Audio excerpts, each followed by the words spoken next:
वो एक बेहद खूबसूरत और खुश मिजाज लड़की थी। उसकी गहरी भूरी आंखें सपनों से भरी हुई थी। उसे सिंगिंग का बेहद शौक था। वो एक्स फैक्टर में गाना चाहती थी। उसकी उम्र महज 10 साल की थी, लेकिन किसी ने सपने में भी नहीं सोचा था कि इतनी प्यारी सी मासूम सी महज 10 वर्षीय सारा के साथ इतना बुरा होगा। जब पुलिस को उसकी लाश मिली तो उसके शरीर पर चोट के और दांतों से काटने के इतने अनगिनत निशान थे कि पुलिस वाले हैरान रह गए। उन्हें समझ नहीं आया कि चोटों की गिनती कैसे करें। उसके शरीर पर चोटों के लगभग 70 से ज़्यादा निशान थे और 30 से ज़्यादा जगह पर उसके शरीर में फ्रैक्चर था। उसको कई जगह दांतों से काटा गया था और गरम प्रेस से उसके नंगे बदन को जलाया गया था। यहाँ तक कि पोस्टमार्टम रिपोर्ट में भी ये डिसाइड नहीं हो पाया कि उसकी मौत हुई किस कारण से है। हड्डियां टूटने से, चोटों से, दम घुटने से डॉक्टर भी हैरान थे। आखिर इस इतनी छोटी सी प्यारी सी बच्ची के साथ किसी ने ऐसा क्यों किया। और यहाँ मैं एक चीज़ और बता दूं कि ये सब करने वाला कोई बेगाना नहीं, उसका अपना था, बेहद अपना। और किस वजह से ऐसा किया गया, आप हैरान रह जाएंगे वो वजहें जानकर। मेरा दावा है कि जिस तरीके से इस कहानी के बारे में पढ़ते हुए, इस कहानी के बारे में जानकारी इकट्ठा करते हुए मैं रो पड़ी थी, मेरे अंदर की माँ रो पड़ी थी, इसी तरीके से ये आप सब जो ये कहानी सुन रहे हैं, आप सब की आंखों में भी आंसू आ जाएंगे।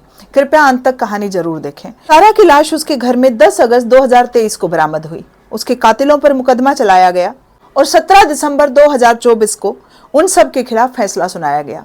आखिर क्या था यह फैसला, आखिर कौन थे वो कातिल, आइए पूरी कहानी जानते हैं।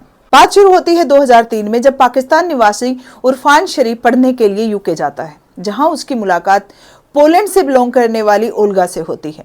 ओल्गा और उरफान दोस्त बन जाते हैं और धीरे धीरे दोनों को एक दूसरे से प्यार हो जाता है। 2009 में वो दोनों शादी कर लेते हैं और 2013 में ओल्गा एक बेहद खूबसूरत बच्ची को जन्म देती है जिसका नाम सारा शरीफ रखा जाता है। 2015 में आपस की अनबनों के चलते ओल्गा और उरफान शरीफ का डिवोर्स हो जाता है। शुरू में तो जो बच्ची है, जो सारा है, वो ओल्गा के पास रहती है, लेकिन उरफान शरीफ बच्चे की कस्टडी के लिए केस डालता है और वो केस जीत जाता है। उसके बाद उसकी कस्टडी, सारा की कस्टडी उरफान शरीफ को मिल जाती है और ओल्गा वापस पोलैंड अपने देश चली जाती है। अब उरफान दूसरी शादी कर लेता है बैनिश बतूल से। बैनिश बतूल से भी उसके 2-3 बच्चे होते हैं और उसका भाई फैजल मलिक भी वहीं पे साथ में ही रहता है। अब दूसरी माँ आने के बाद सारा की जिंदगी बदल जाती है।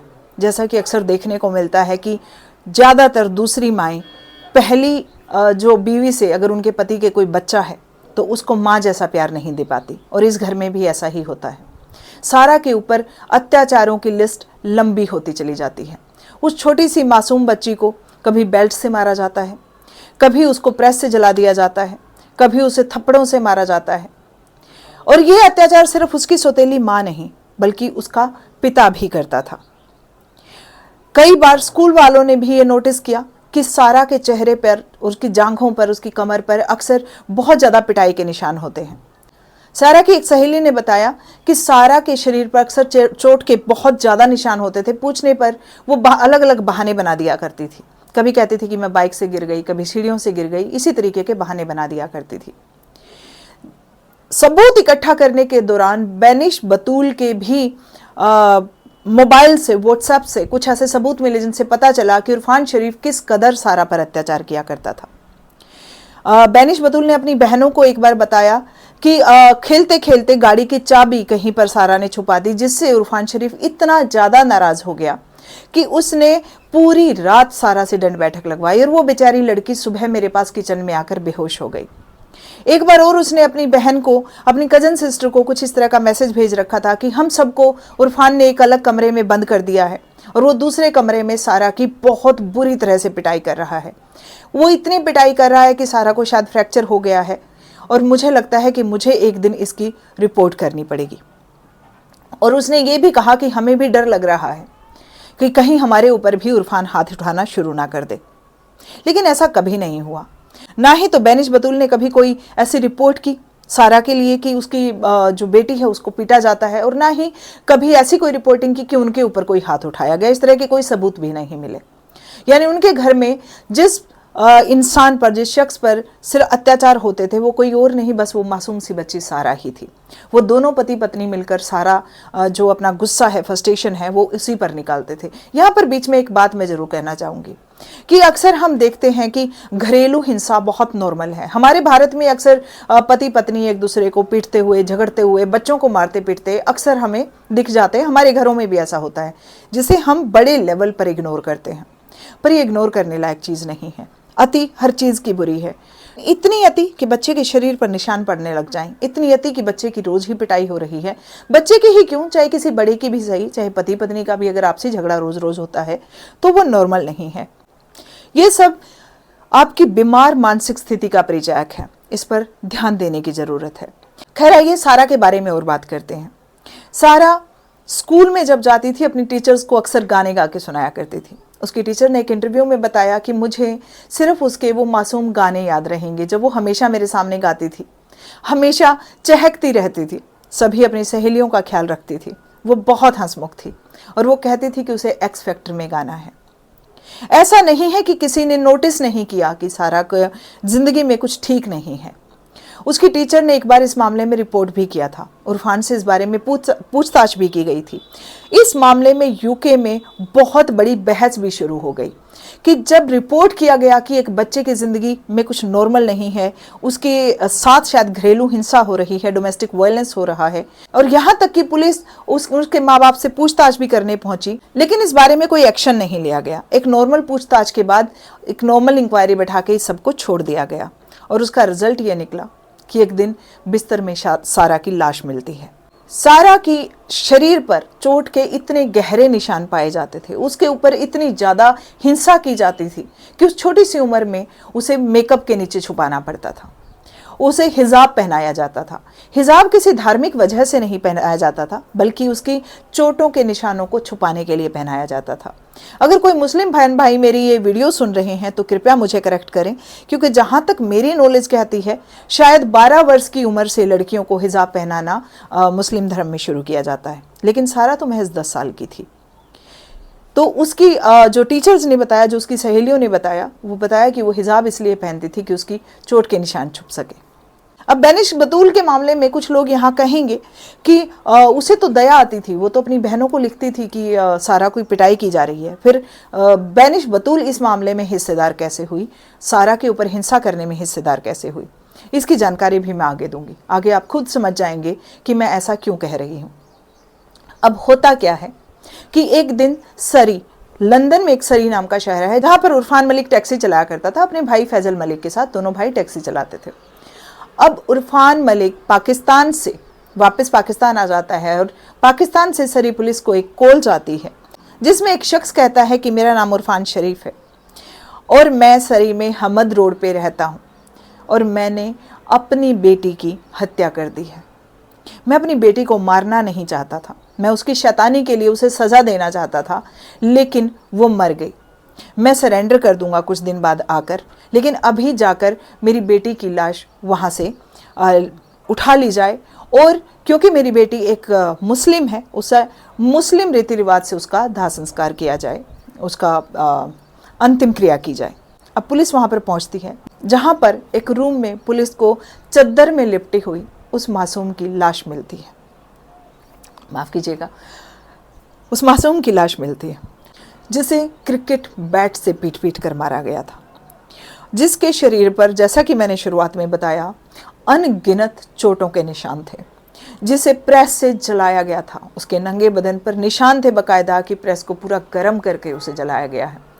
उसके शरीर पर अनगिनत दांतों से काटने के निशान थे। वहीं कोने में क्रिकेट बैट ब्लड से सना हुआ पड़ा था। एक लोहे की राड से उसे मारा गया था, वो राड भी वहीं से बरामद की गई। पुलिस ने सभी चीज़ों को वहाँ से शिनाख्त के लिए भेज दिया। सारा की लाश को पोस्टमार्टम के लिए भेज दिया गया।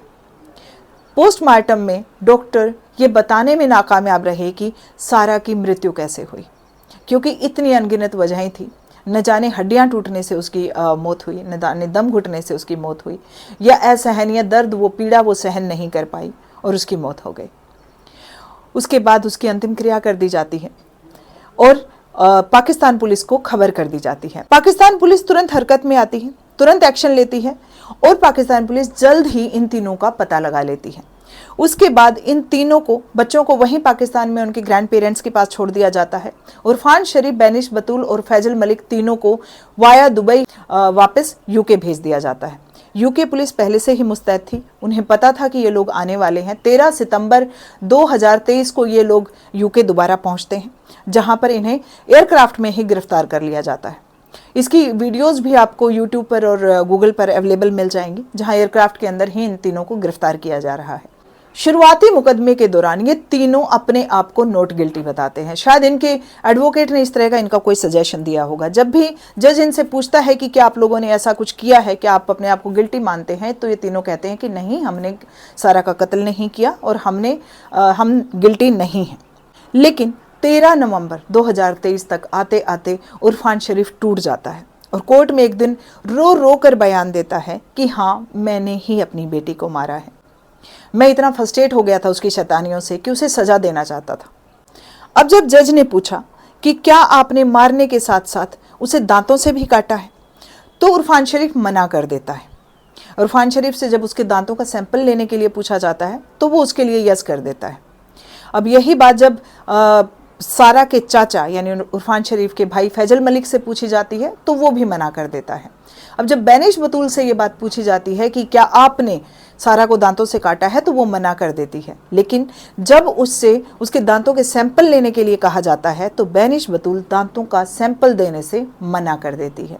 यानी अपने आप में ये प्रूवन है कि वो दांतों का सैंपल देने से इसलिए मना करती है क्योंकि बेनिश बतूल ने ही दांतों से उस मासूम बच्ची को काटा था और ये कोई पहली बार नहीं था। देखिए, इस बारे में कोई पुख्ता सबूत तो नहीं है, लेकिन मेरा ऐसा मानना है कि शायद वो अपनी बहनों के पास जो इस तरह की बातें बताती थी कि उरफान शरीफ दूसरे कमरे में उसको पीट रहा है, मुझे डर लग रहा है, ये इतना हिंसक हो गया है कि कहीं हमें भी ना मार दे, मुझे रिपोर्ट करना पड़ेगा, जो रिपोर्ट कभी करवाई नहीं गई।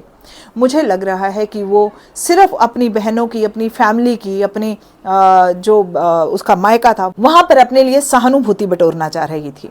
उन सब की नज़रों में वो एक अच्छी सौतेली माँ बनने का नाटक कर रही थी, क्योंकि अगर सच में उसे बुरा लग रहा होता, सच में वो सहभागी नहीं होती उरफान शरीफ की, तो वो ज़रूर रिपोर्ट करती, तो वो ज़रूर कोई ना कोई कदम उठाती। लेकिन उसने ऐसा कभी भी नहीं किया, यहाँ तक कि उसने दांतों के सैंपल देने से भी मना कर दिया क्योंकि वो दांतों से उसी ने काटा था। फैजल मलिक का हालांकि कोई डायरेक्ट संबंध तो सारा की मौत से नहीं मिलता, लेकिन फैजल मलिक को इस बात के लिए गिल्टी पाया जाता है कि इतने सालों से एक छोटी सी बच्ची पर, एक मासूम बच्ची पर अत्याचार हो रहे थे और उसने कभी कोई रिपोर्ट नहीं किया। उसने घर वालों को, कानून को, किसी को भी बताने की चेष्टा नहीं की। उसने ज़रूरी नहीं समझा कि उस बच्ची के बचाव में कुछ किया जाए। ये भी अपने आप में एक बहुत बड़ा अपराध है। जुर्म करना ही अपराध नहीं, जुर्म होते देखना भी बहुत बड़ा अपराध है। 17 दिसंबर 2023 को कोर्ट इन तीनों को अपराधी घोषित करते हुए फैसला सुनाती है। उरफान शरीफ को 40 साल की उम्र कैद मिलती है। जिस 40 साल के दौरान उसकी कोई बेल नहीं होगी, उसे कोई छुट्टी नहीं मिलेगी। इसी तरीके से बेनिश बतूल को 33 ईयर्स यानी 33 साल की सजा दी जाती है और फैजल मलिक को उनका साथ देने में और अपराध को छुपाने में के लिए 16 साल की सजा दी जाती है। क्या यह सजा काफ़ी है? क्या सारा की आत्मा बेनिश बतूल जैसी माँ और उरफान शरीफ जैसे पिता को कभी माफ़ कर पाएगी? क्या ओल्गा, जिसने अपनी बेटी को पैदा करके उरफान शरीफ के हाथों में दे दिया, वो कभी इन लोगों को माफ़ कर पाएगी? ओल्गा को जब अपनी बेटी की हत्या के बारे में पता चला तो वो बेहोश हो गई और यहाँ तक कि उसका मानसिक स्वास्थ्य भी बिगड़ गया।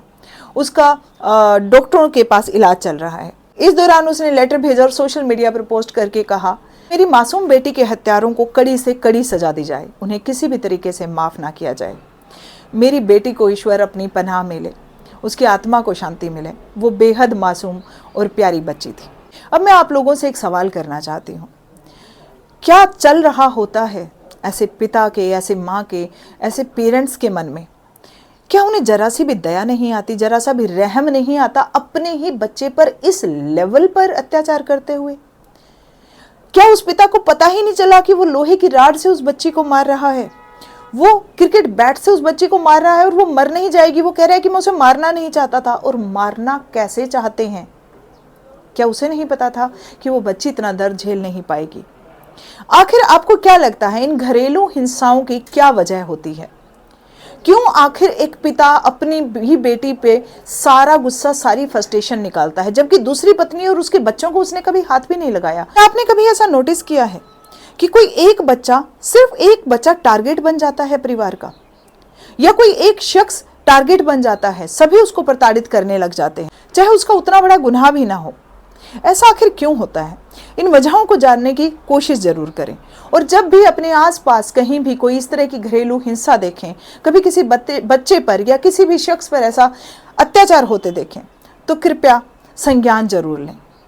इसकी जानकारी पुलिस को या अपने आसपास के बड़े बुजुर्गों को जरूर दें। इस तरह की चीज़ों को अनदेखा ना करें, क्योंकि ये चीज़ें कब गुनाहों में तब्दील हो जाती हैं, ये छोटी छोटी हिंसाएं कब गुनाहों में तब्दील हो जाती हैं, पता भी नहीं चलता। आप सबसे एक रिक्वेस्ट है कि मेरे चैनल को सब्सक्राइब और इस वीडियो को लाइक जरूर करें। मेरा मकसद यहाँ किसी का दिल दुखाना, किसी की किसी भी तरह की भावना को ठेस पहुँचाना नहीं है, बल्कि आप सबको जागृत करना है, सोसाइटी में एक अवेयरनेस फैलाना है कि क्राइम से सावधान रहें और किस किस तरह के क्राइम हमारे आसपास में घट रहे हैं। अपना और अपनों का ख्याल रखें और हालात चाहे जैसे भी हों, इंसान बने रहिए, अपने अंदर के इंसान को जिंदा रखिए। धन्यवाद।